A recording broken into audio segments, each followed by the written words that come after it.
యుద్ధం అంటే కేవలం క్షిపణులతో దాడి చేయడం కాదు, శత్రువుల ఎత్తుగడలను ముందే ఊహించి చిత్తు చేయడం. కానీ ప్రస్తుతం ఇరాన్ యుద్ధాన్ని చూస్తుంటే అమెరికా అలాంటి వ్యూహాలు ఏమీ లేకుండానే యుద్ధంలోకి దిగినట్టు అనుమానాలు వ్యక్తమవుతున్నాయి. ముఖ్యంగా డొనాల్డ్ ట్రంప్ తీరు ఇప్పుడు ప్రపంచవ్యాప్తంగా చర్చనీయాంశంగా మారింది. గల్ఫ్ దేశాలపై ఇరాన్ దాడి చేస్తోందని ఎవరూ ఊహించలేదు. నాకు ఎవరూ చెప్పలేదంటూ ట్రంప్ చేసిన వ్యాఖ్యలు ఇప్పుడు అందరినీ విస్తుపోయేలా చేస్తున్నాయి. ఇరాన్ సుప్రీం లీడర్ బహిరంగంగానే వార్నింగ్ ఇచ్చాడు. కానీ ట్రంప్ ఇలాంటి వ్యాఖ్యలు చేయడం ప్రపంచం షాక్ అవుతోంది. ఇరాన్ను అమెరికా అధ్యక్షుడు తక్కువ అంచనా వేశారా?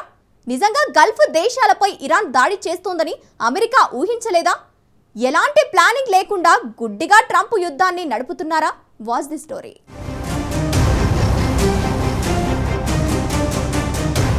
ఇరాన్ను ట్రంప్ తక్కువ అంచనా వేశారా?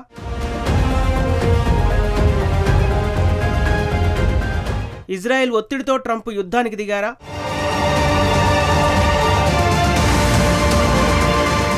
వ్యూహం లేని యుద్ధాన్ని ట్రంప్ నడిపిస్తున్నారా?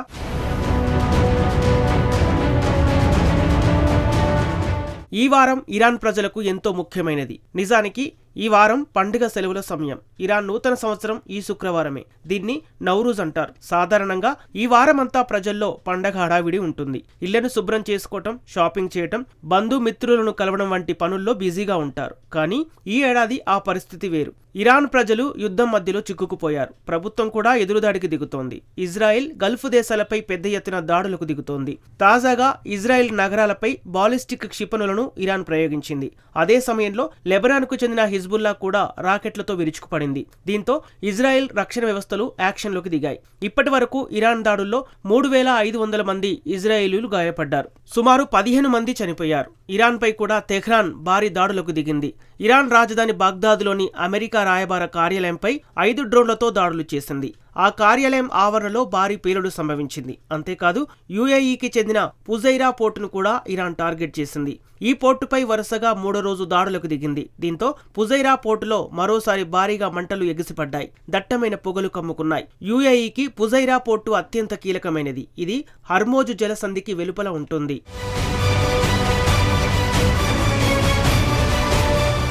యునైటెడ్ అరబ్ ఎమిరేట్స్ కు చెందిన పుజైరా నుంచి బయలుదేరితే నేరుగా అరేబియా సముద్రంలోకి ప్రవేశించవచ్చు. అంటే హర్మోజు జలసంధికి ఈ పోర్టుకు సంబంధం లేదన్నమాట.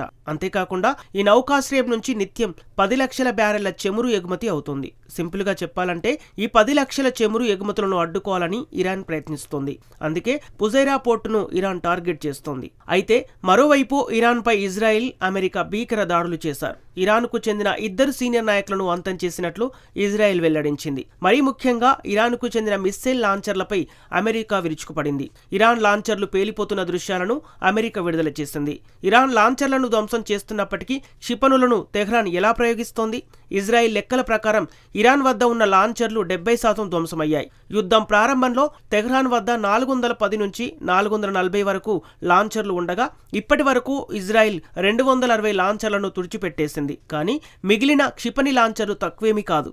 అవి భారీ విధ్వంసాన్ని సృష్టించగలవు. పైగా ఇరాన్ ఆయుధ సంపత్తిని చాలా వేగంగా పునర్నిర్మించుకోగలదు. గత ఏడాది యుద్ధంలో ఇరాన్ సుమారు 200 లాంచర్లను కోల్పోయింది. కానీ 8 నెలల్లోనే వాటన్నింటినీ మళ్లీ తయారు చేసుకుంది. అమెరికా, ఇజ్రాయెల్ గుండెల్లో వణుకు పుట్టిస్తున్న డ్రోన్లను మర్చిపోవద్దు.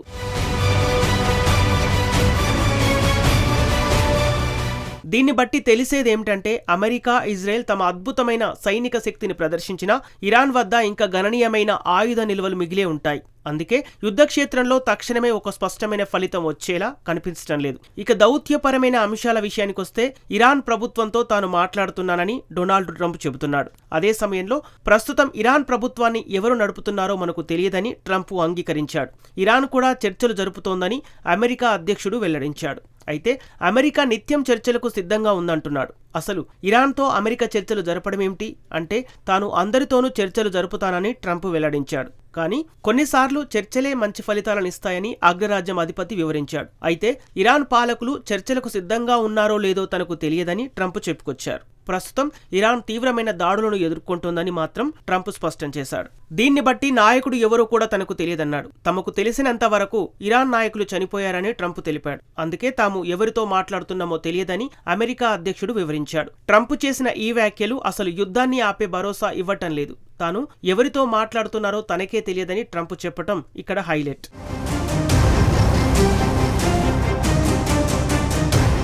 ఎప్పటిలాగే ట్రంప్ వ్యాఖ్యలను ఇరాన్ తోసిపుచ్చింది. అవసరమైనంత కాలం యుద్ధం కొనసాగుతుందని తెహ్రాన్ స్పష్టం చేసింది.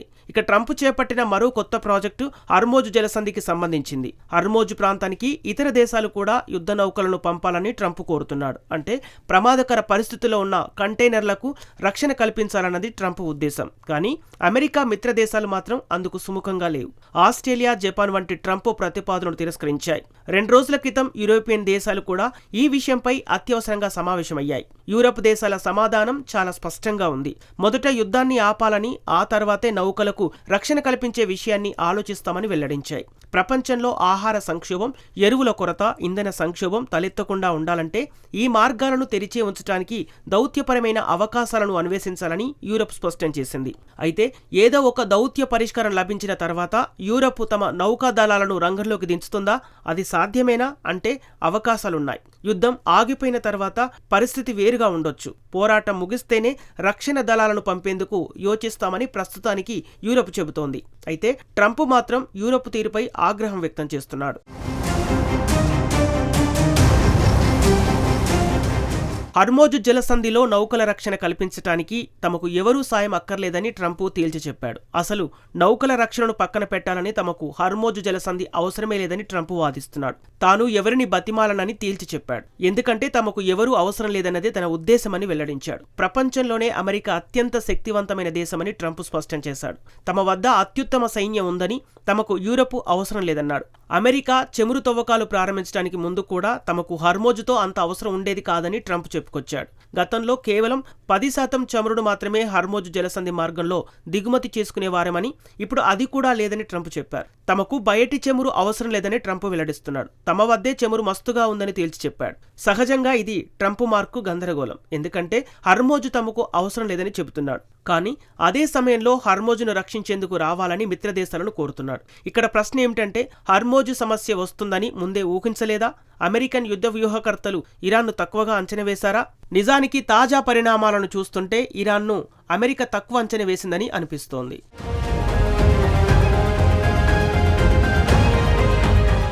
నిజానికి గల్ఫ్ దేశాలపై ఇరాన్ దాడి చేస్తుందని తనకు ఎవరూ చెప్పలేదని ట్రంప్ ఇప్పుడు వాదిస్తున్నాడు. Qatar, Saudi Arabia, UAE, Bahrain, కువైట్లపై ఇరాన్ దాడి చేస్తోంది. ఇరాన్ ఇలాంటి ప్రతీకారానికి దిగుతుందని మీకు తెలియదా? మీకు ఆశ్చర్యంగా అనిపించడం లేదా అని ట్రంప్ను మీడియా ప్రశ్నించింది. తమకు ఎవరూ ఇలాంటి సమాచారం ఇవ్వలేదని, అసలు గల్ఫ్ దేశాలపై ఇరాన్ దాడి చేస్తుందని గొప్ప మేధావులు కూడా ఊహించలేదని ట్రంప్ చెప్పుకొచ్చాడు.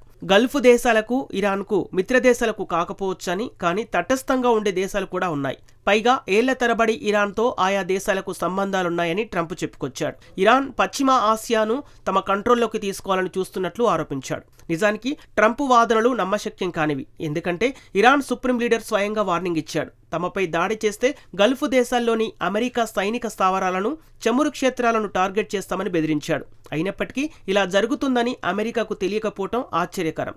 ఒకవేళ ట్రంప్కు నిజంగా ఈ విషయం తెలియకపోతే నిజంగా ఆందోళన చెందాల్సిన విషయమే. ఇప్పుడు ఇరాన్ యుద్ధాన్ని ట్రంప్ సొంత అధికారులు కూడా వ్యతిరేకిస్తున్నారు. తాజాగా America counter terrorism centre director తన పదవికి రాజీనామా చేశాడు.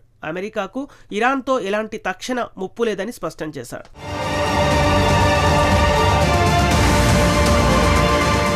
ఇజ్రాయెల్ ఒత్తిడి చేయడం వల్లే ట్రంప్ ఈ యుద్ధాన్ని ప్రారంభించారని, అందుకే తాను పదవి నుంచి తప్పుకుంటున్నట్లు సదరు అమెరికన్ అధికారి వెల్లడించాడు. ఇవన్నీ చూస్తుంటే ట్రంప్ యుద్ధ ప్రణాళికలో గానీ, సన్నద్ధతలో గానీ లోపాలు ఉన్నట్టు చాలా స్పష్టంగా తెలుస్తోంది. గల్ఫ్ దేశాలపై దాడులను అమెరికన్లు ఊహించలేదు. హర్మోజ్ మూతపడుతుందని అంచనా వేయలేదు. ఇరాన్ ప్రభుత్వం నిలదొక్కుంటుందని వారు అనుకోలేదు. సింపుల్గా చెప్పాలంటే ట్రంప్ ఎలాంటి వ్యూహం లేకుండానే ఓ యుద్ధాన్ని నడిపిస్తున్నాడన్నమాట.